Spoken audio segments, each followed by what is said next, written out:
Scrumptious. Scrumptious. Wow, that is... Welcome back to Asinine Radio, a weekly podcast where we talk about music, and, well, that's pretty much it. So, let's go!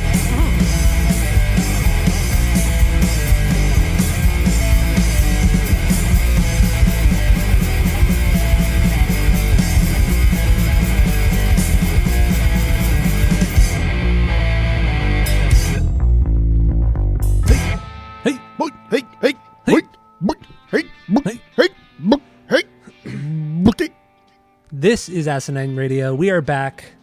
We are the weekly music podcast where every week we get into a different band, different record. We break it down, the lyrics, music, artwork, everything you could possibly imagine. And right now we're actually starting Time Bomb season, or Tim Armstrong season. Time Bomb season. So over the next couple weeks, we're only going to be doing bands that Tim Armstrong is a part of. So if you didn't already know, we're doing Operation Ivy. Operation Ivy, their record Energy, and I don't know. I really kind of butchered this intro. That was great. It's like your first time though. That's okay. I know, right? Fucking 350 episodes in. But so yeah, we're doing Operation Ivy, their first album Energy. What's your kind of origin story with this band, Jeff? What is your why did we decide to do this week? This is your thing.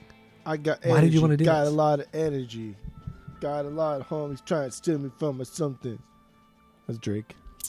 Up Ivy, but that's fine. Why did you want to do this? This is your pick. Why did I want to do this? I don't know. I don't remember. I don't know. I don't have like a rich history with Op Ivy. It's just it's always been something that's been there, and I really really like third wave ska. I like reggae. Not a big ska guy. I can't really stand two-tone. But Op Ivy's always kind of been that band that I will play, that I'll listen to, because, it's good. It's good. But I didn't really realize like it was great until probably moving out here to Arizona. Mm-hmm. And then friend of the pod, neighbor Phil, always talks about him. And so that's when I kind of got more into him and realized this is not just like a Bay Area cool ska punk band. This is like a historic Bay Area ska punk band. Yep. Very, very influential band. That's for sure. My origin story, I remember listening to this record back in high school, hanging out with the punkers and everything, because everybody had their Op Ivy patch. It was all that typical kind of bullshit. And I think I don't remember if I liked it or not. I think I just didn't want to like it because the punkers liked it. And I just wanted to be different, to where I didn't like what the popular kids liked. I didn't like what the punkers liked. So I just kind of didn't really listen until probably right when we started collecting vinyl. That I don't know. I thought, okay, I'll give this band another chance. I think I was kind of like in this like AFI groove, this kind of like East Bay hardcore groove. So threw them on, and I just like, dude, why haven't I been listening to this band? This is ska punk. This is where it all started. Like, I love the Suicide Machines, and without a band like Op Ivy, there would be no Suicide Machines at all. So, this band is just wildly influential within the scene, and they were only a band for a couple years, maybe I think less than 2 years. They put out this one record, an EP, a couple other miscellaneous songs, and that's it. They've only like partially reunited to play like a couple songs, not even full shows, just a couple songs, and I love that dedication. I love that. You say you're broken up, you're never going to get back together, and you never do. I respect it through and through. I don't like it, but I respect it. So that's really Operation Ivy. It's something. It's like Dead Kennedys. It's like Jello said, I'm never going to play with them again, ever again. And to this day, he has never once gotten on stage with the guys from Dead Kennedys. Played with them. Yeah, it's something. Respect it. Don't like it, but I respect it. It's something, sure. So what do you hate about this band?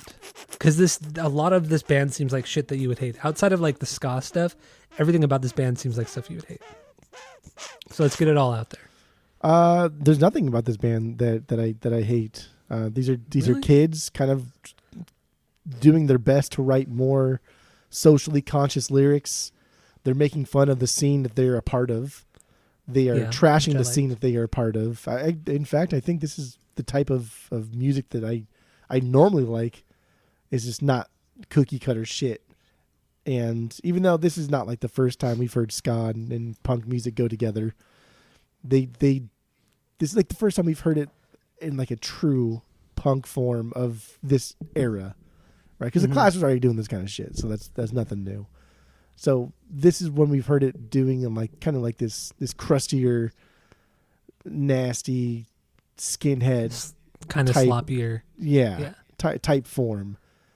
And the ska stuff here is not the focal point of the band. It's just accents. This band is a punk band who just happened to do a really good job at incorporating ska into their music. They're not a ska band who plays punk music. They're a punk band that plays ska music. Yeah, Larry King over here. Yeah, that's what I'm just saying. I calls them as I sees them. That's all I can do. It's better than bad. It's good. So I think honestly, there's nothing wrong with this band, and they weren't around long enough to get better or worse. I think they only would have gotten better, but I just don't think this genre is something that you can make a career off of.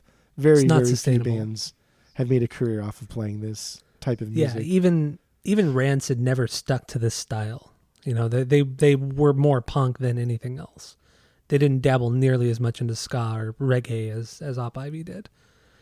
And that's good. That's fine. Because like you said, it's a very limited genre. It's a very short-lived genre, and they did it possibly the best. I think them and the Suicide Machines really, really did this thing the best. And it's so cool. Like when Jesse the singer and Tim the guitar player singer, when they decided this is it, like it was amicable. It wasn't like there was a fight. It wasn't that Jesse left or Tim left. It was just like, it's run its course. It's been as long as it has been. We're getting some major label attention. They didn't like it. So they're like, we're just cutting it off. And I fucking think that's so cool. That's so rad. I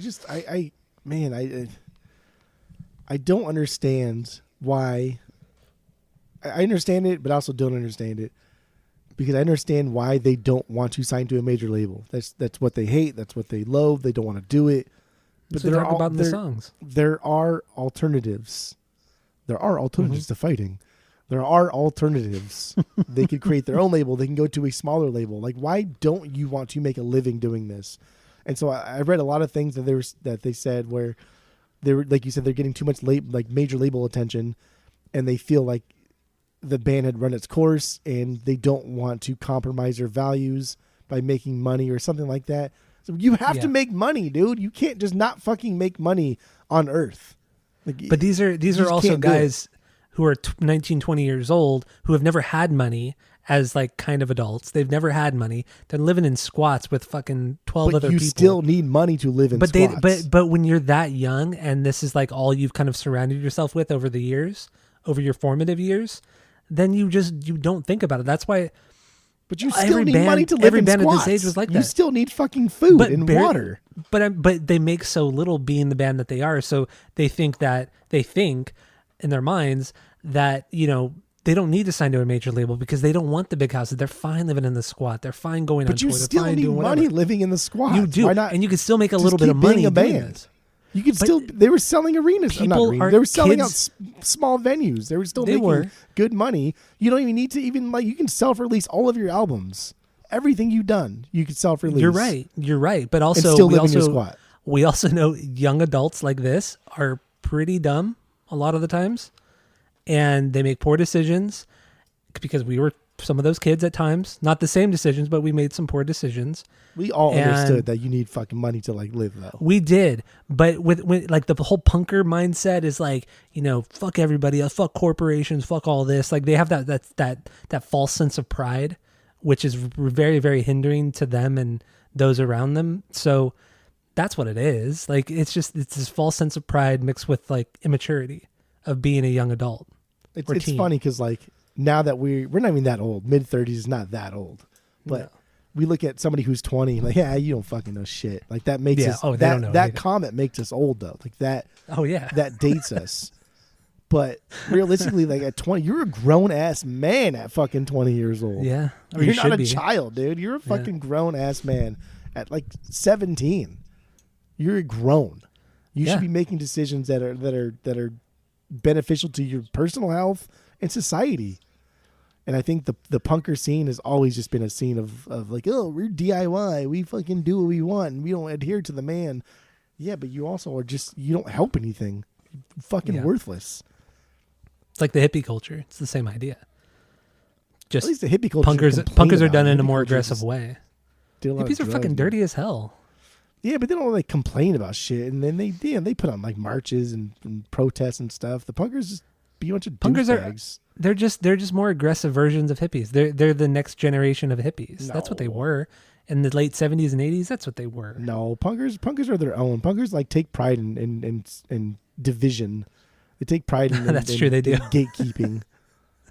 That's true. Punkers are the most label obsessed people I think of any like subgroup or subgenre. They absolutely love labels. Punkers, as much as they talk about how much they hate it, they love it. But you can spot a punker a mile away by his addicts patch, by his fucking suicidal patch. It always just says suicidal too. Always suicidal. Or if they want to be a little bit cooler and not do like the typical punk thing, you'll see the Necromantics patch as well. God. On top of it, they throw a little bit of rockabilly to show that they have some character or depth.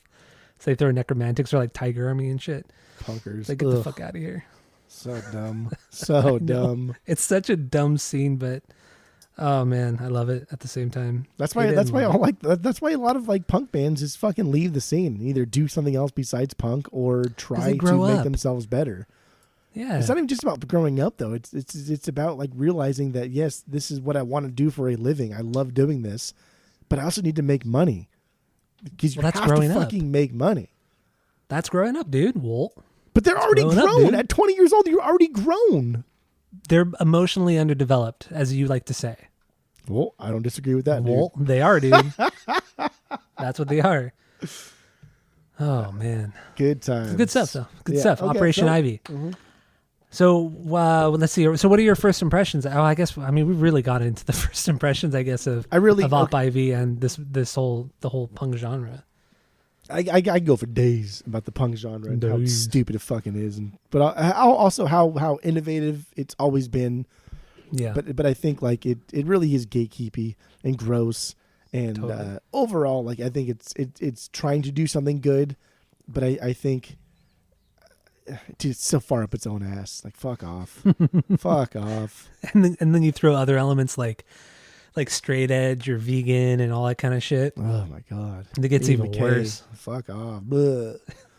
So I really do. I think every song on here is a banger, dude. I think this is fucking phenomenal. So what I did was I listed my top 4 Bs, and then I equally divided the rest of the 15 songs, right? Because there's 19 minus 4, 15, into low Bs, mid Bs, and high Bs. Okay. Because I don't know why I did that, but I did it and I like it. Well, I just did it as I put it in 2 separate lists. So I have 11. I would say 11 beyond bangers. Let's just say that, and then the remaining other 8 are filler, just filler bangers. They're filler bangers, still bangers, but I mean we've already heard these songs. You know, they're on other parts of the record. Honestly, this record could have been cut down to like 12 or 13 songs. It would have brought the runtime down to like 20 minutes, I'm sure, but that's fine. It still would have been. I mean, I would have been totally fine with less songs because a lot of them are just the same, just rehashes of other ones. It's pretty similar. Yeah. I mean, there's a block of them. Like toward the end of the record, there's a block of like 4 songs that are like, I've already heard this. I heard that this is knowledge. This is a fucking I don't know, whatever fucking song. The Crowd or Bang Shot. That's true. Okay, but well anyway. let's at least if we have like our tops, we can get into those. Yeah, I figured our tops are pretty good. They're going to be pretty similar. Well, there, dude. So, what's your number 1 banger? What's your 1B? Bang Shot, baby. Instrumental. Bang Shot, really? Yeah, it's my number 1B. That's my 5B. Mostly instrumental. Yeah, it's just like the only vocals are just one of them yelling. Shouts. Yeah. Yeah, shouts. Yeah, that's the Yeah, best way to Bang put Shot, it. my 1B. Dude, get the fuck out of here. It's fucking amazing. Get the fuck out of here. Listen to this one 2-3 times already, okay? Get the fuck out of here. Wait, real quick. Have you watched there's a new show that just came out on Peacock, Bupkis. No. It's the show that Pete Davidson did. It's kind of like autobiographical, but also exaggerated a little bit. You haven't heard of it or seen anything about it? It's my watch list of things to watch. Yeah, just watch it. It's 8 episodes. They're only like 28 minutes, 30 minutes tops. And it's decent to good writing, and it kind of makes you have a different view on Pete Davidson because he gets shit on in the media so much. I love Pete Davidson. But so many people hate him, and it talks about like his depression that it's caused him, and then it talks about his background, how his dad was a firefighter who died in one of the twin towers that fell, and just how that's affected his life. But there's so many Italian things in it because he's half Italian. So Joe Pesci plays his grandpa in it, dude, and he's so good. He's so fucking good. And then Carmela from The Sopranos, she plays his mom in the show. Oh, it's so good. Yeah. So, but yeah, his friends are pretty obnoxious in the show, but otherwise it's good. I would recommend it. It's a quick watch through of the show, but it's on Peacock. But anyway, yeah, all the Italian stuff, it reminded me of the show. 2-3 times already. I really do like Pete Davidson. I have nothing negative to say about him. I don't know why people shit I don't on either. him. I don't get it. I think they're just jealous that he's dated like such beautiful women. I think that, because he's seemingly so basic, right? Like he's seemingly such a nobody, a layman. Well, seriously, the first scene of the show is him wearing VR goggles, and he's Googling himself, and all the stuff that's coming up is like all the negative things, like his butthole eyes, and just like the nastiest things people have said about him, and it's just him looking through all that kind of stuff. That's literally the first scene of the whole show. So, all right, I'll check it out. I put it to my list. I added it to my list. Not put it to my list. Add it to my list. You added it to your list. Add it to my list. But yeah, let's get back to get one in. Bring, bring. No, we're talking about Bang Shot though. Bang Shot, yeah, Bang Shot, dude. It's surf, ska, punk. It's its own tune, right? Like there's a melody there. The guitar has a melody. The maracas make this song so much better. There's so much going on in this, and it's just a throwaway song. It really is a throwaway fucking song. Yeah. Yeah, you're right. I mean, it's very surf inspired. He doesn't have the chops of some of like the surf guitar greats, but it's there, and he still impressed me. Honestly, his guitar playing impressed me on this song and a few other ones too. I didn't think he could do it. I mean, he's just a very basic guitar player, but there are some cool moments, and this is one of them. Some good like guiding upstrokes, that are going along with his guitar lead. So the overdubs are nice because we don't hear a lot of overdubs on this record, but it sounds good on this one, on this throwaway track. Some good drum fills too. There's some good drum parts, not parts, but just fills. Yeah. Throughout this record. So overall, it's good. Bass playing was solid too. I was pretty impressed by. I think his name was Matt McCall. Matt McCall. Yeah, also from Rancid. Yeah, he has some really good bass shit going on this record too. He had some dub stuff going on. I'm just straight up ska punk stuff. The guy's way more versatile than I was expecting. So that was pleasant. So like what I pulled a lot from this album was a specific guitarist, and Dwayne Eddy is the guy, and this is a guy that I discovered doing the vinyl stuff. He's like late 50s guitarist, and he did a lot of like rock and roll type stuff, but the way he played guitar, there was so much twang, so much verb on it that it was surf rock. It sounded like fucking surf rock before people knew what surf rock was. And like the way he played guitar, specifically the song Rebel Rouser comes to mind here. Fucking that is what Bang Shot is. Like the tone of his guitar, the way he's playing guitar. It's not complicated, but fuck, it's melodic. Like that is Dwayne Eddy. And Dwayne Eddy will come up in a different song too later on, because I'm sure it's at least a higher B for both of us.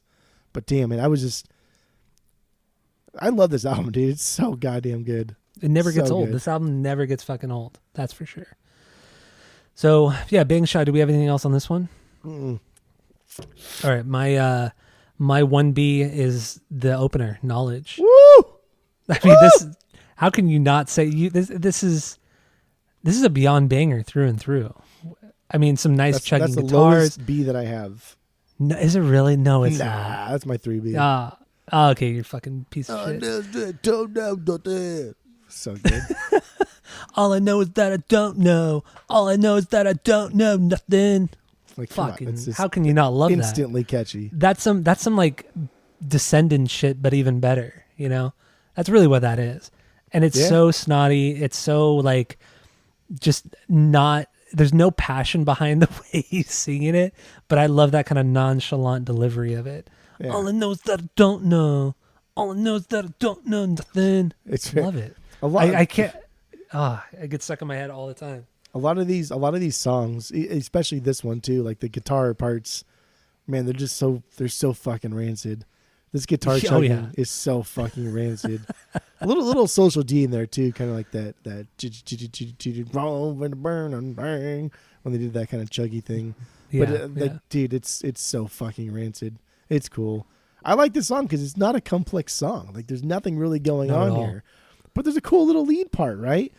Like the little lead part, and that reminds me of the Bouncing Souls. It's hard to even call it a solo. Yeah. Wait, what'd you say? It reminds me of the Bouncing Souls. That's what the fucking Bouncing Souls do. Okay. That shit sounds like the fucking Bouncing Soul. The Bouncing Souls. And that last part, though, when he says like that's fine, that's fine. That's money right there. That's it. It's fucking solid, man. That's it. It's fucking solid. I don't know. It's just that. I mean, I was gonna bring up the solo too, and I just love how it's just so short and simple. But that's how they all are on this record. Anytime he tries to solo, it's just maybe a bar or two, and that's it. That's all you get. I like that some songs will prep the solo, right? Like there'll be a big lead up, and then you think you're going to hear a shred, and then because of his limitations as a guitarist at the time, it's literally just like a lead, or he's just following the melody. It's like, wow, dude, like that's. I love it. I love the simplicity. I respect it because you can't fucking do anything else, but you're having a good time. I like that. Yeah. You know what's also nice is seeing him not play that giant Gretsch guitar. You love that shit. I do love it, but it was kind of cool and nice seeing him play like a normal sized guitar. It makes him look more like a guitar player rather than like, I don't want to say a novelty act, but he just looks, I like it, but it also looks kind of ridiculous with the big Gretsch guitar. Yeah. And also the fact that he plays left-handed, so he looks different from everybody else. Yeah, because left-handers, it's just stupid. You're wrong. You're obviously doing it wrong, and you're just lying. You're just lying to everybody. You've committed to the bit. Is what's happening with that. It's exactly what it is. It's so disrespectful. You know else played a Gretsch guitar. I think one of the earliest people to play Gretsch guitars, probably, but Chet Atkins played a Gretsch guitar. Was he really? Yeah. Oh, okay. I did not know that. Eelser. Damn, those are beautiful guitars, though. I'd hate them. Absolutely beautiful. Can't stand you. You love acoustic guitars. I mean, it's just like a glorified acoustic guitar. They're too big. They're dumb. I don't like the cutouts. God, I think but they sound so nice. Those clean tones you get out of it, the slightly distorted guitar tones you get out of those Gretsches are money. They're fucking great. Sounds like trash to me. Anyway, 0-2. What do you have lyrically on Knowledge? I think it's a cool song about being okay with being unsure about the future or who you are as a person, right? Like, all I know is I don't fucking know anything.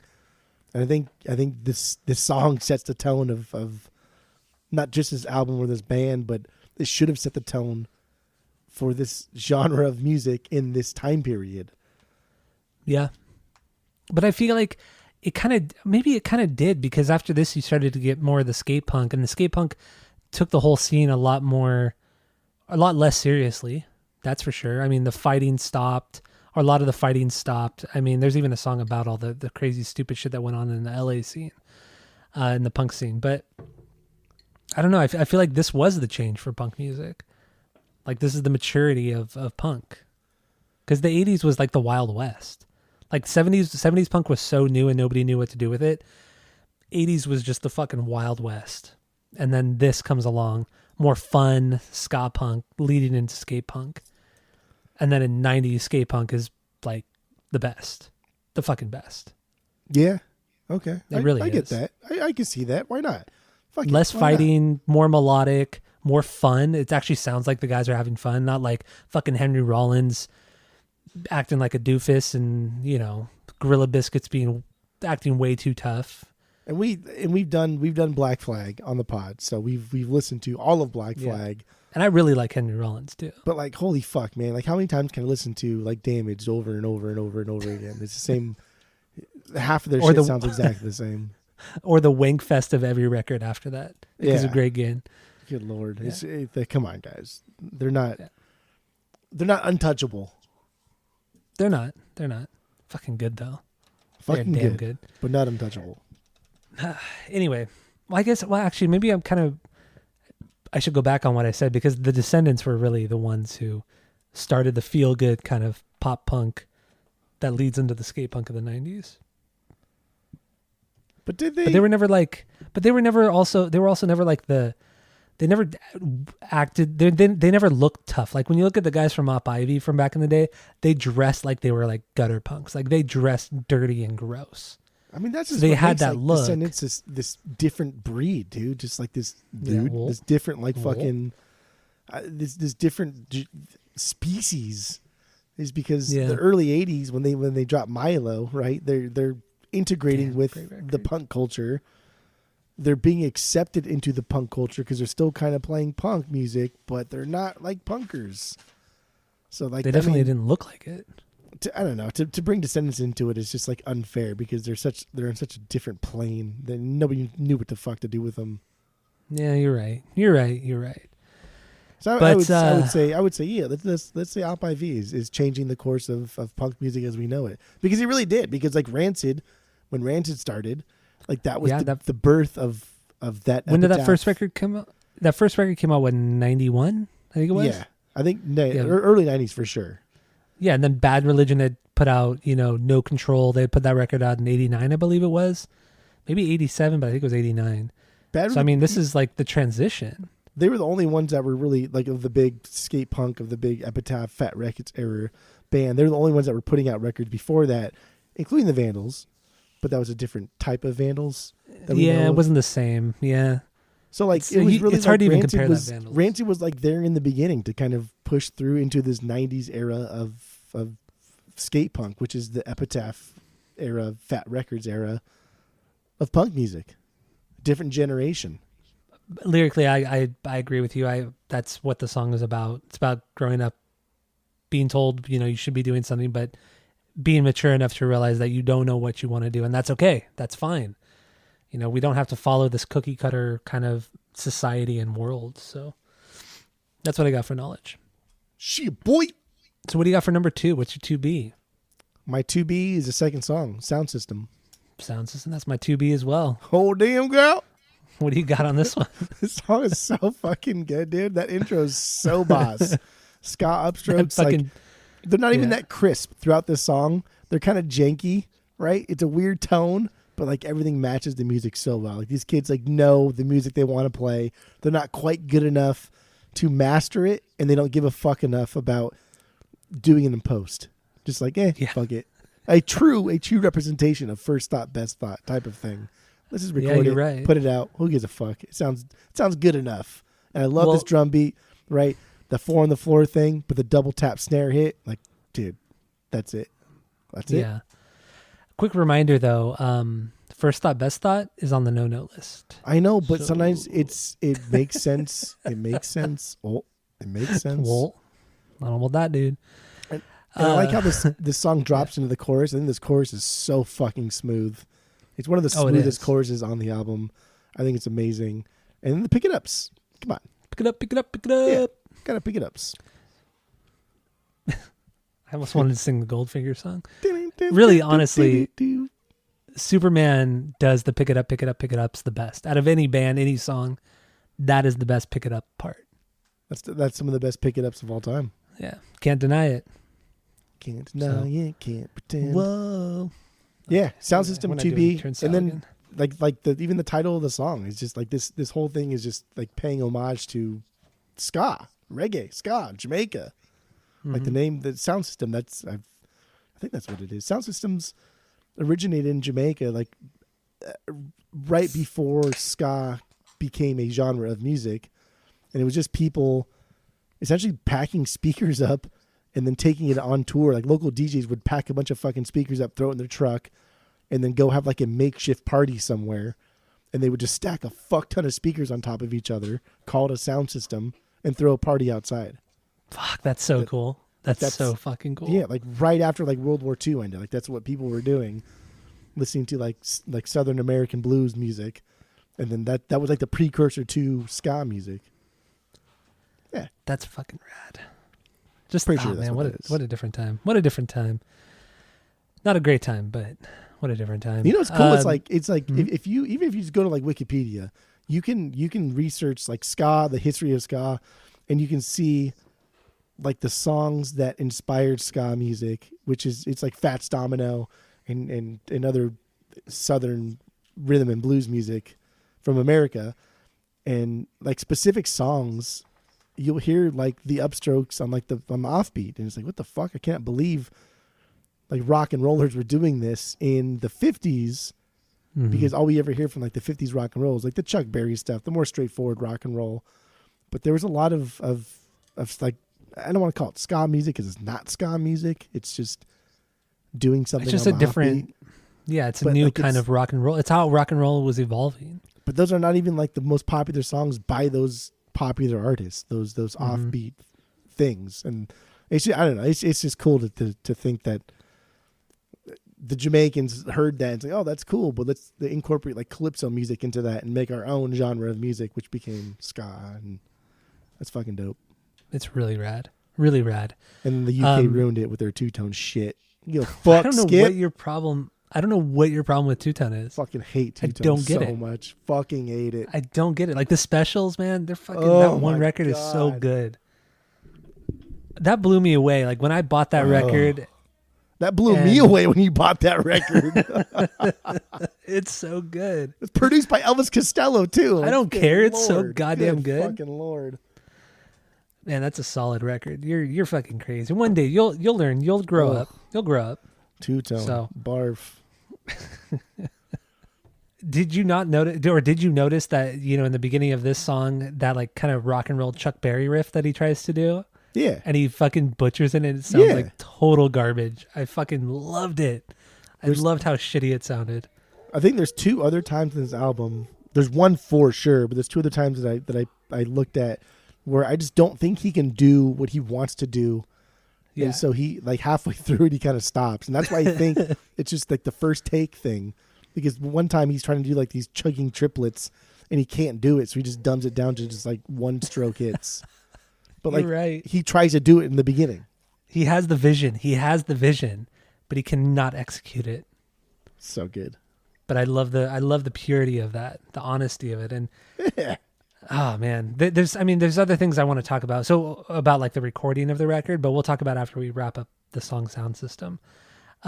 This is also when you hear, this is you don't really hear it in Knowledge, but in this song you hear that kind of drawling kind of accent that Tim Armstrong is best known for in Rancid. You hear it like without a doubt on this song. Yes. He has that drawl, especially in the chorus. The chorus really, really has it. The breakdown, once again, it's cheesy, but it's so good. That breakdown is awesome with what Tim does, because once again, he has the vision, but he cannot fucking execute it. And this is also one of the songs where they incorporate like all the different vocal stylings. So you have Tim's drawl, you have the melodic stuff from both of them, and you also have the screaming and the yelling from both of them. So it's like, I love the kind of, I don't want to say it's back and forth between Jesse and Tim, but just the way they kind of work off of each other, or they play off of each other. It's just so great because neither of them harmonize really with each other. They just kind of play off of each other, and I think it's done so well, and it makes for a fantastic punk or ska song in this instance. I think it's great. So good. So lyrically, what do you have on this one? This is like a love for music. It's overall like a love for music, and I think that shows because sound system. That's something that you wouldn't know what that phrase means, or it just could be just two words put together. I think they're alluding to the Jamaican sound systems, the precursor to ska and stuff that we just discussed. But I think it's overall about like the love for music, and there's some cool lines here too, like some deeper cut lines, like the whole "to resist despair," that second makes you see, and that whole stanza there. I think it's that's some cool like rad posy vibes there. I dig it. There are some really cool. I really like the lyrics overall on this record, because it was the right balance of, fuck the system, fuck the government, the right amount of maturity and realizing our scene sucks, which we talked about too. But then things like this, where it's something as simple as like music makes me feel so good, so happy, even if it's just for a short time. It takes me out of the bullshit of reality and the world, and I just love how just kind of stripped down and basic this song is lyrically, because Jesse has some great ways of, I guess maybe it's alliteration, or the way he writes certain verses, that just the rhyming is fucking cool. It's almost elementary, but it's like perfect. It's on the verge of being cheesy and bad, but it's still so fucking good. Or it is really, really good. Yeah. I really, really like that. So yeah, sound system, also my 2B, my second banger. So let's talk about the recording real quick. We haven't touched upon that because I feel like it's important. Actually, it is very important to the band. So they had put out their first 2 EPs, and they went to Lookout Records, and they went to they talked with them. They were trying to get the band to do another EP, but they're like, no, we want to do a full length. And the guys at Lookout were thinking that they didn't have enough money to do it, whatever. And the band also wanted to record the album live, like at an actual venue to feed off of that energy.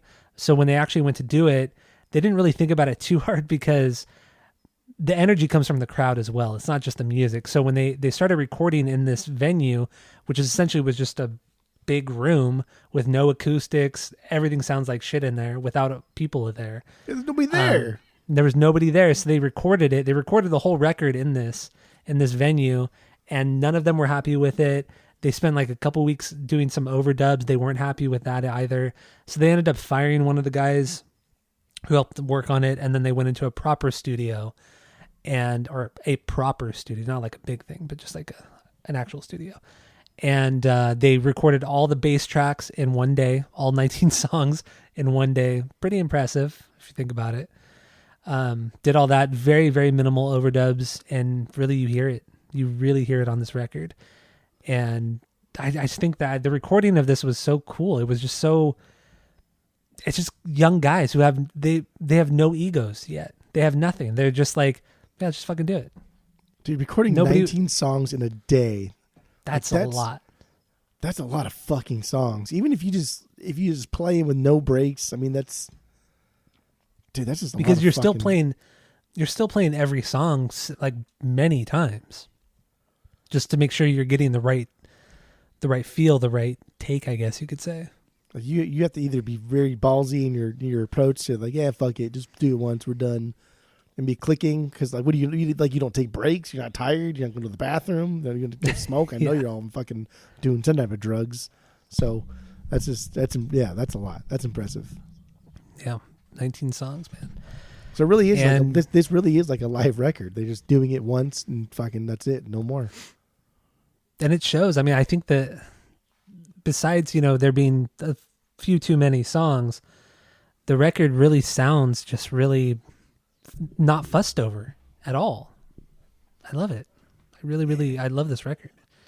It's awesome. And then, damn it, what was I going to say? Oh, and then so after they recorded it, mixed it, did all that kind of stuff, that's when, Tim and Jesse came to the conclusion that they wanted to end the band. So they did one record release show, and then the following day they played in their friend's backyard, and that was the last time the band ever played a full show. Ever. That was it. Crazy. So, yeah, and then what was it, last year or maybe 2 years ago, Jesse and Tim, they got up and played with the Interrupters at that backyard show in Newport. You remember that?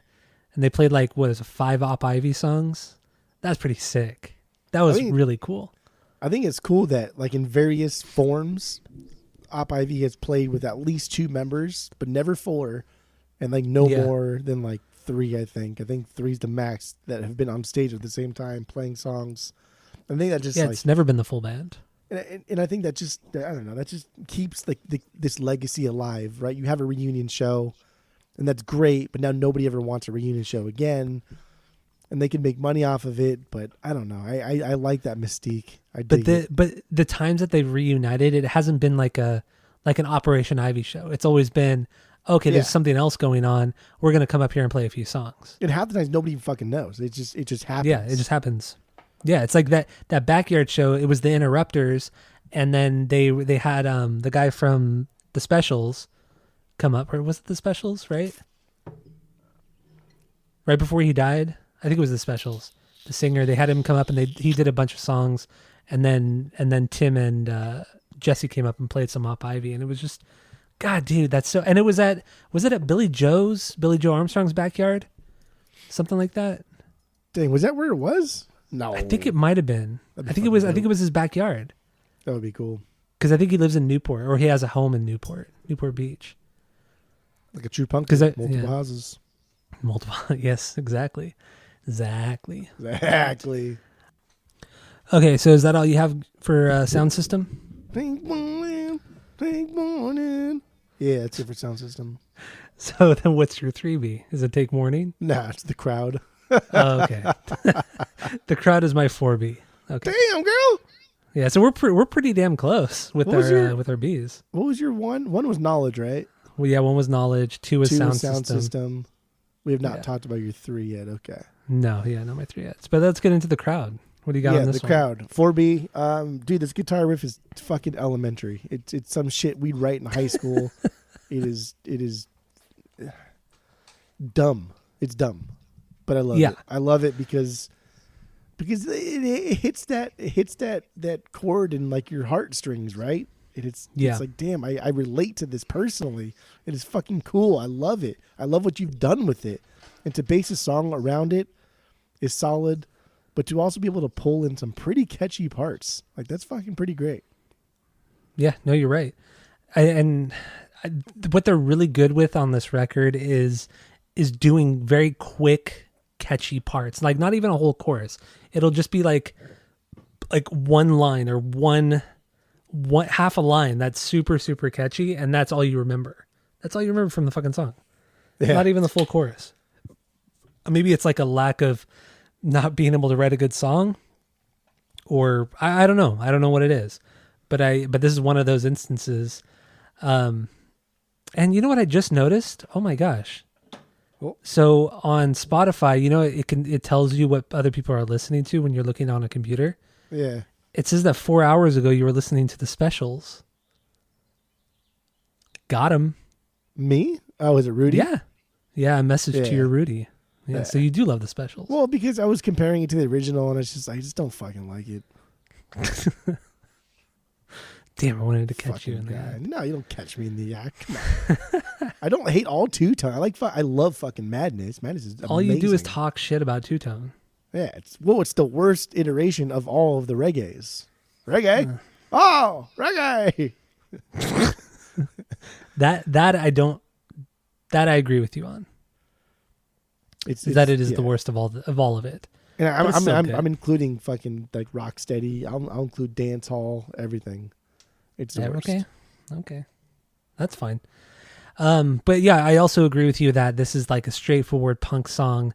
The bass cuts through really nice, a little bit like you hear on "Answer That and Stay Fashionable" from AFI, where that bass. Well, did Tim Armstrong cuts produce through some of those songs? Well, on "Answer That"? I think so. Yeah. I don't think he did. I'm pretty sure he produced at least some of those songs. Well, maybe he did. I don't remember. I do not remember. But that's what this song kind of reminds me of. There's another song, too, that reminds me a little bit of Answer That and Stay Fashionable, which all makes sense because they're all from this East Bay hardcore scene. Some cool little guitar leads, too. Dude, I can't even speak today. Yep. Damn it. Also, Tim's guitar tone. It's solid. It's really, really good on here. There's just the right amount of distortion where it doesn't sound too muddy. You could hear him like hit all those strings, all those notes. This song is it's great. He And produced also, Half Empty Bottle and Your Name Here. Nah, those songs are like the weaker Those songs from the fucking record. suck. I fucking hate those songs. I do love those songs, but those are like some of the weaker songs on that record. It's because That's for sure. that. Yeah, fuck Tim Armstrong, fuck Tim Time Bomb Armstrong. Ugh, that's so annoying. Time Bomb season. That's what we're in. It's what we're currently in right now. But I also, hate that you're probably going to call it that, and that's annoying. Yeah, that's what I'm going to call it So annoying. the next 2 weeks, 3 weeks. But grown adults don't have nicknames or anything. Well, that's wrong, dude. That's how it should be. Well, I don't know about that, dude. Also, this is one of those songs where you get kind of different vocal stylings from them. I hear a little bit of British punk here, a little snottiness of like, you know, what you would eventually hear from like Guttermouth and stuff like that. And also just like straight up hardcore singing. It's a bit of all of that. And it gives this song its unique feel when it's really just kind of a basic song. It really is. I wonder what Skip thinks about Subhumans, the British one, not the Canadian band? ones. I wonder what Skip feels about how Skip feels about the Subhumans, because there's 2 Subhumans. yeah, there's a Canadian one and then there's a British one. The British one, for some reason, I enjoy their first album, The Day the Country Died. The Mickey Somehow Mouse you is enjoy dead. It's very snotty and British sounding, but I think it's funny and silly. I wonder what he thinks. And when I say I wonder what he thinks, I'm just going to wait for his reply into the Discord. No. Yeah. But yeah, The Crowd, dude, it's a dope song. That guitar solo, right? This is the one that's building up to it, and it just doesn't do anything. Yeah, it goes nowhere. But that's fine. Yeah. That's what he does best. That's what Time Bomb does best. Yes. What do you have lyrically on this one? It seems like the song is about getting lost in the crowd of society, becoming just another part of the whole, losing your individuality, essentially becoming a punker. Yeah, I mean, that's what I got too. Yeah, just working that typical 9 to 5, not being happy about it, wanting to break free. Pretty straightforward, like kind of punk anthem. And yeah, lyrically, I think this is one of the weaker songs for sure. Yeah, because it's so dumb. It's so stupid. It's like punkers pride themselves. Like we talked about, punkers pride themselves so much on their individuality, but like you can spot them a mile away. Yeah, no, you're right. Same, all the same. Do you have anything else on The Crowd? Maybe they should take notes from AFI, from their what song was that from Very Proud of You, where he says, I'll break your individuality. Oh, I'll break your individuality, I'll take you down. Yeah, what is that? I can't even think of the name of the song. I don't know. I know it's from Very Proud of You, though. Yeah, no, it is Very Proud of You. I can't even think how that... He does sound so snotty when he says individuality. That's a good song, though. That's a good Anyway, song. whatever. It doesn't matter. Whatever. It doesn't What's matter. your 3B? My 3B is Take Warning. Take warning. Take warning. You like two-tone and shit. That's a low B for me. It's still No, great. it's not. Yes. Get it out of here. It's No for way. sure a low B for me, yes. Okay, we don't have to talk about it. No, we got to talk about it. It's a top 4 for you, for sure. I like that it's not a typical ska punk song. I like that they kind of threw it back to two-tone or just kind of like a more traditional reggae sound. I like it. It's a nice break from it all. Even though it's like a slower beat and a slower kind of song, he still kind of keeps up with, or they kind of still keep up with the aggressive vocals. And I like also they kind of trick you too. They build a little bit to make it seem like it's going to drop into something fast, but then it just goes back into that catchy ass chorus. Oh my god, it's a catchy chorus. They're tricking you. They trick you. It's fun, but I don't know. It's fine. It's slow and dramatic. It's good. This is also one of the songs where I feel Matt, the bassist, he really shines. He has some like great like dub kind of bass lines that really cut through nice. There's some good shit on this song. I mean, just I that don't part know why. that part after the take one, that doom, doom, doom, his little hammer, doom, doom. Yeah. Like, that's cool. It's fucking It's good, man. solid. But you know you love singing this song. Take one. Just the take warning part. Take one. Take in. one in. I like that they don't add Boom, woes because boom. that doom, that could have been a woe. Like, whoa, whoa, Yeah. whoa. But you don't Just have the those woes. Don't two always need the hits. woes.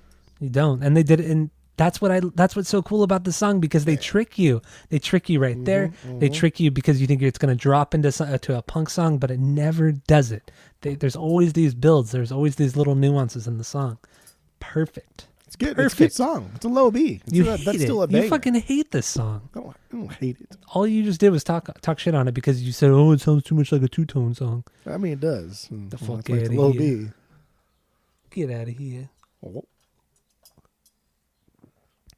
Well, let me take a sip of my beer. Whoa, whoa. Yeah, gotta. So, what do you have lyrically on this one? Well, I just moved past it. Let's talk about promoting unity in the scene rather than division. And I love the line here. We stand together not to fight, just to exist.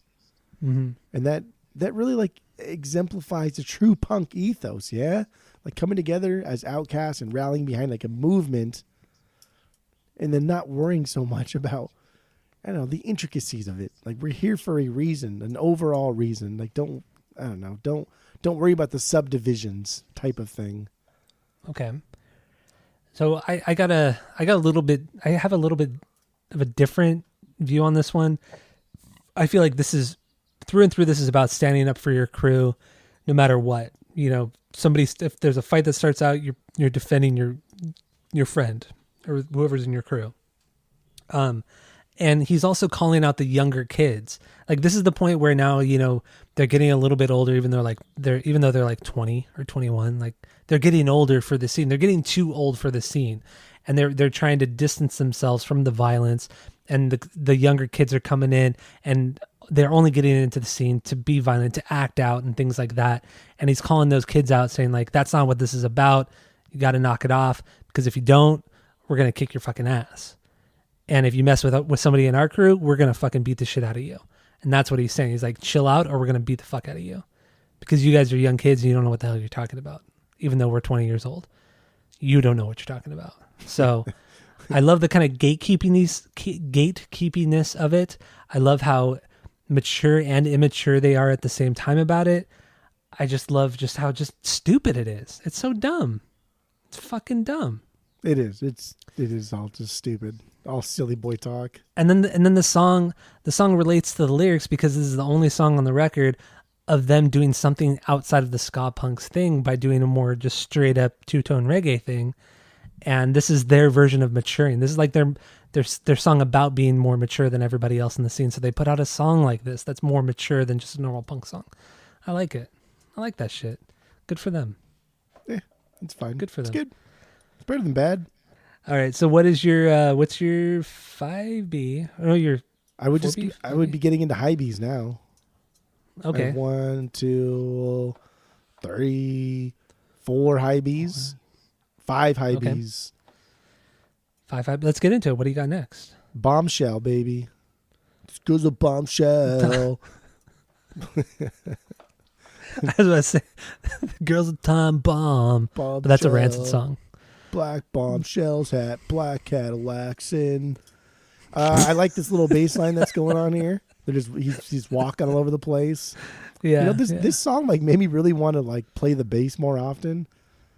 And then I was just like, but like I can do all of that on the guitar anyway. So like, what's the fucking point? So there's my little dig at the bass players out there that listen to us. The bass player out there that listens to us. Well, there's a couple. No, there's a couple. Was there? Probably. I know there's at least we two. don't talk There's to at least everybody, there's so. at least 2 bass players that listen to this podcast.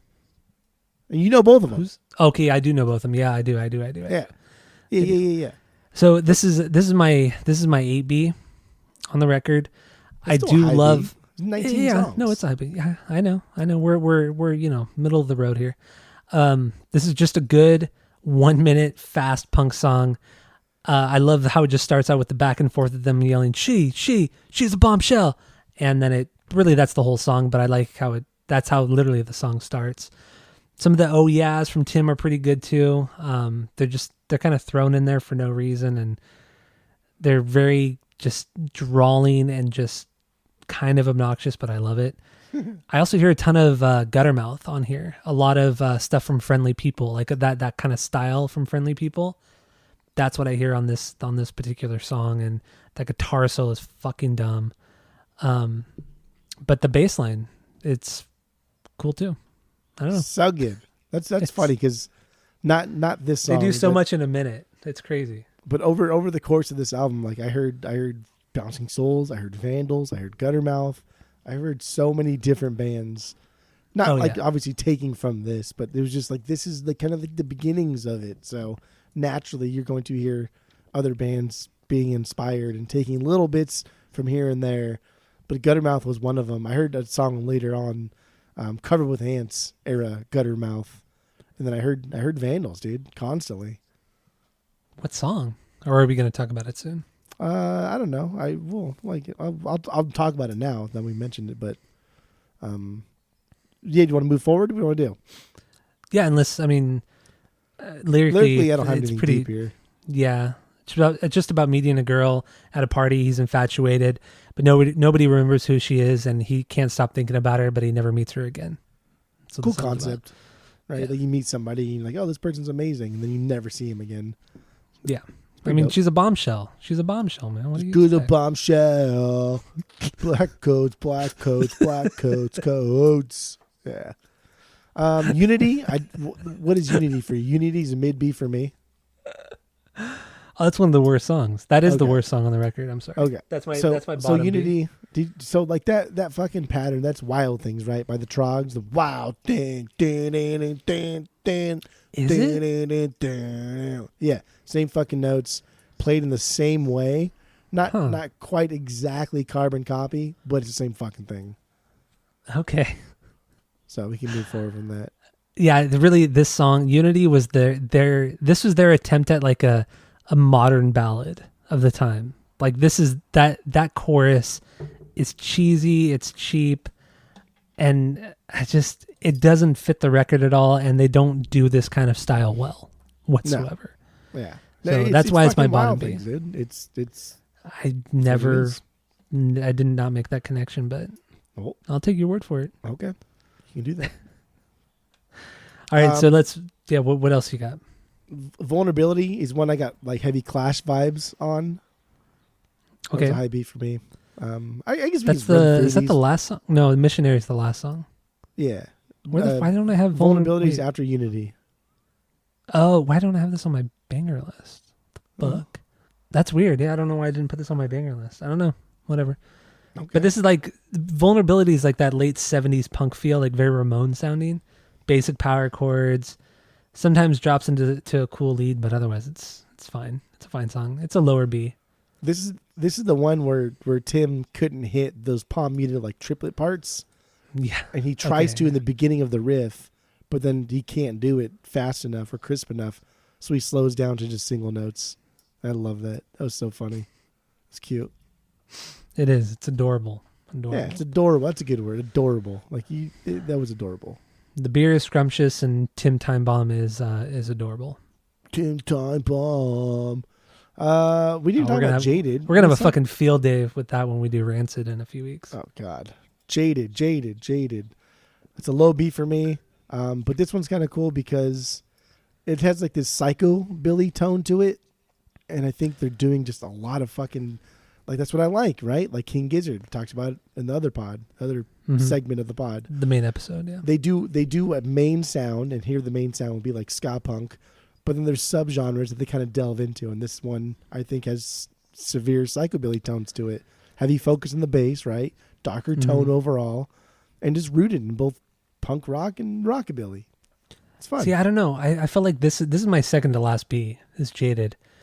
I feel like this is just another straightforward punk song. I don't feel like it really goes anywhere. I don't hear the rockabilly really. Maybe now if I listen to it again, or psychobilly. I'm sorry. Same fucking difference. Whoa. Hold on there, dude. Well, it is. Yeah, I didn't really, I don't remember hearing it, but I think if I listened to the song again, I could probably pick it out. I mean, it's a low B for me. I just like I just wanted to mention that I heard. You want to mention it? Some complexity here. Okay. All right, then we don't have to talk about it. It's fine. And then One of These Fed up with that Days, song. right? Did you like One of These Days? Wait, that's not a. Oh yeah, that's my 7B. That's my 7B. Okay. I thought it was one of the extra tracks. Yeah, that's my 7B. Okay, that's a high B for me. It's essentially a cover song. It's an Yeah. amazing cover. I He only sings the chorus, so Nancy Sinatra's the Boots, that album. I have the album on the vinyls. I think it's fucking amazing. I think the song is fucking amazing.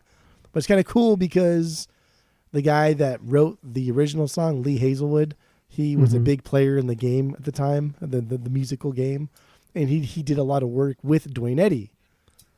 Oh, throwing it back earlier, I talked about Dwayne Eddy, right? You did talk about it. So that was kind of cool. Yeah. It is cool. I just love how basic and silly it is with just, like I said, the chorus. It's just him singing that part, or really just screaming it. He's not singing, he's screaming it. And So good. it's fun. It's catchy, obviously, because that song is very, very catchy. And the bass, pretty damn squirrely on this one, too, which is cool. The bass is what really drives the song along with the upstroke guitars. It's just this rad fucking ska song. And then when the bridge hits, it's just the drums that are playing, which you don't really hear. The drums they're rarely ever isolated. And so you hear that isolated drum part, then the bass slides in. It's just fucking great. And it's great ska music. That's what it is. I just don't care for Rancid. I've never really cared for Rancid. We're going to be doing Rancid soon, so I will have to care for Rancid in a little, some part, in whatever. 2 weeks. In 2 weeks. But like, my God, Matt Freeman's bass playing. It's just, it's what I want to hear from music like this. I was, like I said, I was very pleasantly surprised with his bass playing. I didn't think he was this intricate, this influenced by. I guess I don't even know what he would be influenced by, because I feel like a lot of reggae and dub wasn't this squirrely. It is. I don't want to say it's like complex. He's no John Entwistle, but he's just hitting a lot of scales. But he's doing the scales in fun ways, and he's incorporating. And again, I'm not a music major here, but he's incorporating like minor scales and other things to fit the song better. But I've always just been a sucker for just more notes. Give me more notes. I'll be happy. Like I love intricate stuff. I love things where it's less notes or whatever, but it's generally speaking, more notes. I'll be happy on the bass. But if it's a guitar, forget about it. You hate that shit. Dude, more notes on a guitar, please. I'll fucking no, that's trash, garbage. Hate it. You got to find that balance between the two of them. All right, yeah. One of these days, this is a great song. I mean, I fucking we're not love going the to way get he into says, the lyrics. dude. Bones on me, for walking. Oh, it's so good, dude. So friggin' good. So friggin' good. You just drool too? Did I hear that? I just suck up the drool. Okay, yeah, you said. And then Gonna Find You. Yeah, the that's my next song. 6B. That's my 6B. That's a mid B for me. But this is the one I thought had some decent Covered with Ants, Guttermouth sound to it. Like bouncy and fun, but still heavy and kind of aggressive. Yeah, I got some suicidal tendencies on this one. Gonna Find You, right? Yeah. Oh yeah. So yeah, some suicidal. Like at the beginning of the song, there's that spoken word part. Reminds me a little bit of Institutionalized, where that pretty much whole song is spoken word. But then it drops into like this good punk song, much like Institutionalized does, dude. Also, the riff that Tim plays in that chorus, it's a beefier thing than what we're used to hearing from him. He doesn't use like big power chords like that, and it's beefier, chunkier, like that stuff. But in the end, it's kind of a suicidal tendencies, not knockoff, but like homage. I feel that's what the song is, or it's influenced by them. Dude, whatever. that intro. Woo. I'm sure they probably thought that was cool when it came out, but that didn't age well because that intro is fucking dumb. At least the suicidal one is funny. Yeah. Right? Yeah. Like it's goofy. But damn, this one is just like, that is I forgot stupid. What does he say? I don't even remember right now. Let me Talks go about back. like, what if your fucking teacher was mad at you one day? And Oh, fucking yeah, told you to go that's to right. detention. It's so dumb. But but then it kind of, in the grand scheme of the song, it makes more sense. I think it's You know like what I mean? the word choice, because he does say busted. Like were you ever in school and you got busted for trying to do this? It's like, dude, you don't get fucking busted in school, bro. Like, what are you talking about? Well, maybe back in the 80s you did. Like, you're not fucking Pablo Escobar. Calm down, relax, okay? Fuck. That's the entitlement of these punkers that think like they're fucking, John Gotti over here. Fuck idiot. 2-3 times I told him. So stupid. That's been my thing all week, dude. I've been saying 2-3 times all fucking week. Well, why? I don't know, because I don't know why. It just popped into my head after the when I watched all the Godfathers. I was doing the when his wife was like, I know English. I know Monday, Tuesday, Wednesday, Thursday. God, that's so fucking funny. And then it brought me to like the 1, 2, 3 times already. Like, I don't know. It's being an asshole. You sound like now you're sounding more like you're putting on like a Jamaican accent rather than Italian. I'm not even That's going what it to sounds try like. to do a Jamaican accent. Mon. Jamaican me crazy. Really? That's like a if you stupid want to joke. do a Jamaican accent, you can just talk normal and then end the sentence with mon. And like, oh, that's Jamaican. True. Is it racist that we're doing a Jamaican accent? No, right? I don't know. Why? How? See, like, why? Why? Wow. Oh, wow. Why is it wow. that like some accents are okay, but like you do a Accidents? Chinese accent, you're done, right? That's true. Do it right now. Why, how is that possible? And like, doesn't everybody hate? Doesn't like the world hate China? But we could do a Britland accent. That's fine. We could try to talk like a Brummie, and that's okay. I guess it's one of those like you want to punch up type of thing rather than punch down things. Well, like you punch up, right? Like you make fun of people that have been in power or have not been shit on their whole, Okay, I see what you Career. mean. but you don't want to Okay. punch down because like they've already been shit on. Like why punch down? Yeah. Okay, I get it. Like Jewish people, right? That would be punching down. Like they've always been shit on. But True. like the Russians, that's punching up. Like fuck the Russians, right? They're the worst. We've just seen. Oh, What let me about tell you about Australians? the Discog thing too. Australians is like punching sideways. Like who the fuck even cares about Australia? It's like punching side. I don't know. Nobody makes fun It's of so- Australians. Nobody It's so cares. it's so disrespectful. This is why the world Oh, hates man. America. Yeah, because of you. Yeah. Yeah, probably. Oh, it's so dumb. Let's stuff. keep going here. Let's keep going. Let's just Yeah, run through let's the keep rest of these going. songs fast. Might as well. Bad Town, go. High B for me. I like that Tim Wow. supposedly Tim does lead vocals on this one. Dude, sax is boss. Fucking boss. This is very third wave. It's punk, very goofy, heavy horns, guitar focused, third wave ska. I love it. Go. So Bad Town. This is like the saxophone. I hate the saxophone because it reminds me of like Huey Lewis. You know, Oof, it's dude, sports. yes, good- that's what it that's a good reminds me album. of. It reminds me of shit like that, where it's that typical '80s saxophone sound. It doesn't sound like a ska or third wave ska kind of Like Men Without saxophone. Hats. Yes, I don't. Yeah, this is a lower B for me. That's the fine. sax Don't like the ruins it. sax. Okay. Yeah, it ruins it for me on this one. All right. Bass is wonky though. That's cool. Smiling.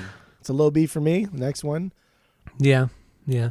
Really, everything else from here on out that we have, whether we're going to be talking about, is like lower tier Damn, B's. girl. Okay.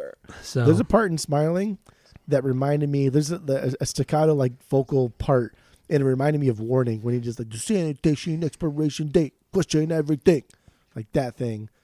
that is a very punk thing to do, huh? Yeah. Now that you brought it up, in such a slow song, that's a very punk thing for Billy to do in Yeah. a song. And I liked. I don't know. I do love Warning. I do. It's always probably going to be my number 4 Green Day, but I do love Warning, and it kind of made me love Warning the song even more because it is a very punk thing to do, and a song that's not like punk at all. Question Yeah. everything. Like that's fucking. But dope, dude. that's like the whole point of that whole record. No, I It's get like it. kind of a fuck you to the punk scene and also a fuck you to the mainstream scene too. Like this, like you think you want us one way, we're gonna give you something completely different and throw like folk music and all this kind of weird shit into the record. It's a good fucking record. It's like Mesmerize, it's right? fantastic. Mesmerize would be System of a Down's best record if it wasn't for Toxicity and Self-Titled. It's like that's such a dumb thing to say. Caution. That's like saying, never mind. I'm not gonna That's the go. 14th Continue. song. Continue the bad joke. That's a mid B for me. I really don't like Caution. I don't really have much about the song in general. This is like, it's a pretty straightforward punk song. I mean, it has some of like the blues rock and roll leads in it, but it like very poorly done because it's Tim. But really the chorus melody reminds me a lot of Knowledge. The all I know is that I don't know nothing. There's a part in this chorus that sounds similar to, it's not identical, but it sounds very similar. So this is just like it's definitely a filler song, but it's just a rehash of what they've already done. And I just, like this song and then the next 2-3 songs are just like, why are they on here? I've already heard these songs. The next 2 or 3 songs. The next after Caution. Two or tree songs? Yes, the next 2 or 3 songs. Freeze up. Yeah, Freeze Up. That's the next one. That's a mid B for me. Let's see here. This one kind of gave me Rocksteady feelings here. Not the album by No Doubt, but the genre Rocksteady. Essentially like a slower down, more danceable Slower ska. down. And I don't know. It's not. It's a little bit faster than traditional Rocksteady, but I liked it because it's still kind of. I think what it's doing is still kind of saying, yes, we're a ska punk band, but we do know there are other versions of ska going on out there. It has evolved into different genres. Here's our Rocksteady song. I like that. Yeah, I mean, it's really only the choruses that do that more Rocksteady thing, but then it just drops right back into the fast ska part. So I don't know. It's just more of the same. Really, that's what this is. It has a short little sweet guitar solo. But This it's song more of the has same. the catchiest It's not overly catchy. lyric. The catchiest line on this album is on this song, though. Which is what? Just one political song. Just one political song. Just one political song. That's how you get people. You don't even need a melody. Just some words that like get people riled up, right? Just one political, and just say them over and over and over. Like you're delivering a fucking speech. Easy peasy. That's it. It's so catchy because it's so dumb. Because it pulls at people's heartstrings. Mm-hmm. Just one political song. Just one political song. Sound just like him too. That's what he's saying. What are you even saying? What does it even mean?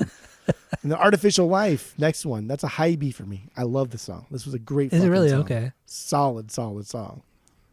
See, this is like another one that does more of the same. It's really good, but it's like I've already heard it. We're almost done with the record, and I've already heard the song. True. Some really squirrely bass lines too, which is great because it's like it's. I don't know. He really shines in the song. That's all I can really say. And the upstrokes on the guitar are fucking crisp. The tone on his guitar is so crisp, and I love the upstrokes on the song. They're fantastic. Yeah. But what do you got? What else you got on this one?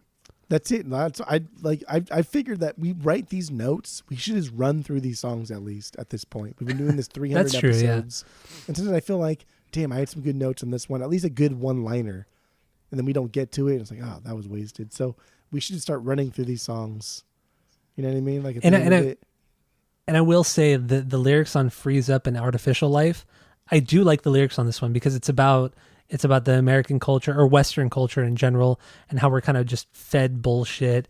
And, you know, it's about commercialism and just really just a giant criticism on everything that's wrong within our society. And I feel like he does it in a really good way. Because like I said, I think he's a good lyricist. I really, really think he is. Some of it, there is some immaturity in there, but the guy's fucking 20 years old or whatever. That's fine. But for a 20-year-old to write this kind of stuff, it's pretty damn good. Like he has a good way with his words. So I agree. Artificial Life is good lyrically. I think it's better lyrically than it is musically. Okay. But That's fine. yeah, Those so are words. yeah, Room Without a Window. What do you got on this Room one? Without a Window. I think the defining parts of this one is like the laughing, and then like the Yeah. lower end bass lines, kind of like heavier, chuggier bass lines. Finally thrown down some like minors or flats in a song, but this is a low B for me. It's whatever's. Same here. I think this is like one of the more popular songs, right? Or at least when they play, they've done their brief reunions. I think this is one of the songs that they play, which doesn't make much sense to me. But but yeah, no, would this be is disappointing. If I saw a half-assed Op Ivy reunion and they played this one, I'd be pretty upset. played Room Without a Window. Yeah. It kind of has like this frantic ska punk thing at the start, but then it just drops into what they do best. There's also this like spoken word breakdown thing, but whatever. It's good. I really have no issues with any of these songs. They're all really good, but it's just a lot of the same. So Big City. I don't know. That's a low B for me. Once again, lower B for me too. Yeah, low B for me. So I was really hoping for a bigger drop after the intro. Maybe something aggressive, something faster, because what I'm used to. Well, it's very thrashy. That riff is very thrashy. Yeah, and then it doesn't go anywhere. It doesn't utilize the riff properly. But maybe that's the point. I get it. It's cute. It's fun. Whatever. But it's just that's why it's a low B for me. But this song reminds me of another fucking song that I've been trying all week to think the chorus itself. Is it a NoFX song? I could not. I have no fucking idea. Because I couldn't. I know what you're talking about. I couldn't place it, but it sounds like something that NoFX would have put out in the mid to late 90s. This is very NoFX of that era. I totally hear it. Even like a little bit of like Heavy Petting Zoo, because Heavy Petting Zoo has that kind of thrashiness to it. So I was thinking maybe it's something from that record, but it's not. It maybe something off of So Long and Thanks for All the Shoes, maybe something from there, but I can't place it either. But there's some great there's some really good bass playing on this song. He really kind of goes off on this one, and it's solid. Yeah. But I don't know. That's all I got for Big City. Okay. Lower B for me. And then Missionary. Missionary's a mid B for me. A little more aggressive, a little more straightforward ska punk. Nothing really super catchy, but there's some cool parts here. It's fun. It has a little bit of a catchy hook. Nothing new here. We're 19 songs in. I've heard it all before. Songs in. I've heard it all before, but this is the other song I was talking about when it comes to AFI and Answer That and Stay Fashionable. This is the other song I was talking about, where I hear a lot of Jeff Kresge's bass playing style. It cuts through the mix more. It's higher in the mix. It's clearly, you could tell it's being played with a pick. It's punchy. It's fast, kind of squirrely. That's what I got on Missionary. That's like the highlight from it, is that it sounds like Jeff Kresge. Otherwise, it's everything I've heard before. So that's it. I guess like what's your biggest banger out of the bonus songs? Do you have one? No, I went through them. I went through them twice, but I didn't write down any notes. They're all good, but nothing stood out. Yeah, there was not much to them. The song "Here We Go Again" that was my favorite out of the bonus songs. Okay, but it was nothing like you missed out. Like, oh, you fucking should have listened to this one again. It's like you know what to expect. And by bonus songs, we mean songs from their first 2 EPs. Yeah, so that's what we mean. Yeah. Yeah. But let's wrap it up. Let's give our final thoughts on Operation Ivy and their record Energy. Oh, we didn't. Oh, the cover real quick. Actually, cover's terrible. I love the cover. Fucking. I love it. Why? I think it's ugly. I think it's stupid. It's cheesy and fucking dumb. And it's like, dude, come on, man. Spend more than $50 hiring somebody to draw a shit picture. Yeah, it was created. It was created by Jesse, the singer. And then he didn't have enough time to do the insert, so they hired somebody to do the insert. But I love it. I mean, it's iconic. That black figure. It's iconic now. The silhouette. Oh yeah, I guess. I really love the font too. Like it has that goofy ska look to it. But I guess that ska look only came about in the 90s after this record came out. But I just love how both silly and serious it is at the same time. It's just there's no color, and like everybody fucking knows. Yeah. Anybody who knows me knows that I just like color. I like vibrant, flamboyant, boisterous, scrumptious colors. If it's Scrumptious just black and colors, white. yes. I just don't fucking care. Drab. Okay, well, I like it, so that's all that matters. So what are your final thoughts, your rating of the record? We have a 3-point rating system where 3 is a perfect album, 2 is a good album you're going to continue to listen to, 1 is a bad album, give it a shot, and 0 is the worst thing you've ever heard. So what do you give this one? So this is not quite like Descendants level. We missed a boat type of thing. Like not even close, because Descendants No. like we completely missed a boat on that one. And there's a lot more Descendants to digest than there is Op Ivy. Well, even It's- Milo Goes to College is a better record than this Op Ivy. Well, take it Come easy on. there, kid. It's true. And we've listened to just a lot of Rancid, and so and they're not the same band. I get it, but there's a lot of similarities between Rancid and Op Ivy. So we didn't like miss the boat here. We kind of just like, I don't know, didn't pay attention during class. Really, is what it was. So Okay, that's fair. I do wish we would have been, I don't know, more careful with this over the years, but it's easy to get into it because there's not much to digest. But I guess like It's just a I guess fun it's like listen, me, man. like falling down or falling behind on my third wave ska love. I should have probably paid more attention. So I blame myself really more than anybody else. Yeah. But I love this. I'm a product of pop punk of the late 90s, early 2000s. I'm a product of third wave ska. That is my bread and butter. Like the two things that people ask me, like, what kind of music you listen to? Like, honestly, the two fucking things is like pop punk and like 90s hip hop. Like those are the fucking two things that I will always go back to because that is what I grew up listening to. I went to a very hip hop centric middle school and everybody loved it. Therefore I loved it and I still like it, whatever. But Operation Ivy, I wish I would have spent more time with it over the years. But now I'm here and I'm happy with it. I guess I don't have a lot to say. It's a good album. That's fine. I think we've kind of exhausted everything we've exhausted ourselves with this record because there's only so much you can talk about. It's so specific to the genre that there's not a lot of nuance here, but we understand the importance of it within the punk scene in general, not just ska punk, but within the punk scene in general. It's influenced a lot, but overall, there's not a ton here to dissect. I love this record. I wish I would have got it into it more, years and years and years ago, but I was just a dumb kid. I was just a stupid kid, as Matt Skiba would say. But I don't know. I mean, we've really touched upon everything. Tim Armstrong, he's iconic. He is iconic. Even if you hate him, the dude is a mainstay, one of the most influential characters or musicians within the punk scene. So, Dude, he's got to be like, besides Fat Mike, man, he's got to be like top tree, right? Like of influential punkers dude, of you all gotta time. stop with that. What? Gotta stop. He's top 2 tree, like for sure. Top 2 tree. It's like Hellcat Records too, like everything that he's fucking. But done.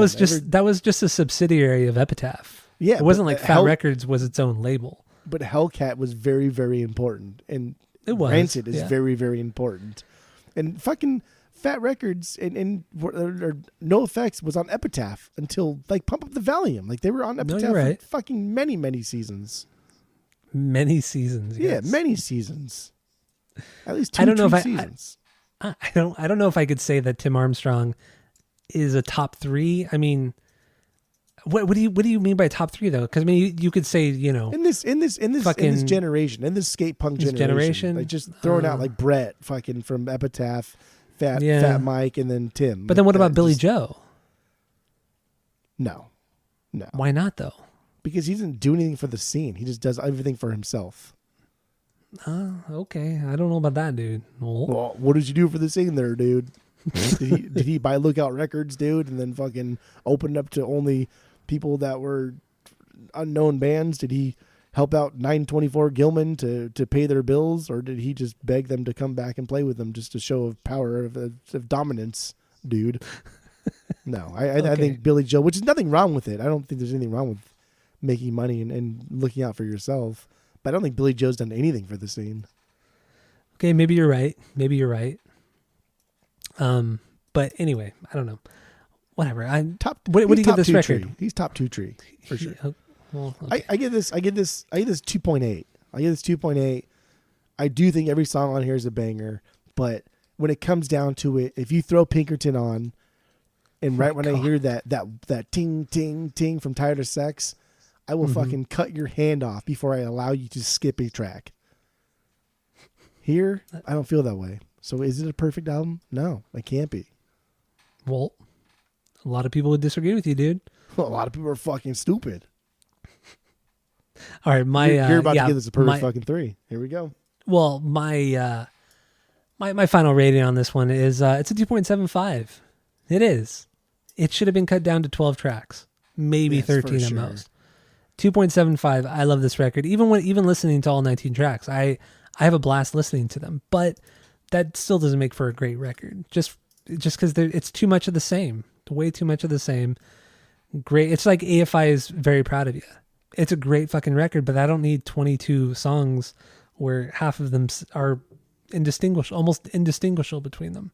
Between the other ones. Yeah. So Operation Ivy, that's one of its low points. But otherwise, a fucking amazing record. I will always go back to it. Always love this record. And 2.75 for me. And I'm happy we're in Time Bomb season right now. So Time Bomb fucking season. Time Bomb season for the next now 2 weeks. We got as soon as this episode gets posted, we're gonna be on like every FBI watch list for Time Bomb season. That's probably maybe it's not good to say bomb. Okay, yeah. I will stop. It doesn't matter, man. I've heard people get like demonetized and like thrown down in the algorithm for saying like cult, like weird things, like just shit like that. Well, we say a lot of cult, so yeah, that's true. We should, yeah, whatever. Anyway, I don't know. Thank you all for listening. Give us 5 stars and tell all your friends. Keep listening. Thank you all for listening, and that's it. That's all. Time Bomb. Tourism. Time Bomb. Black Coat.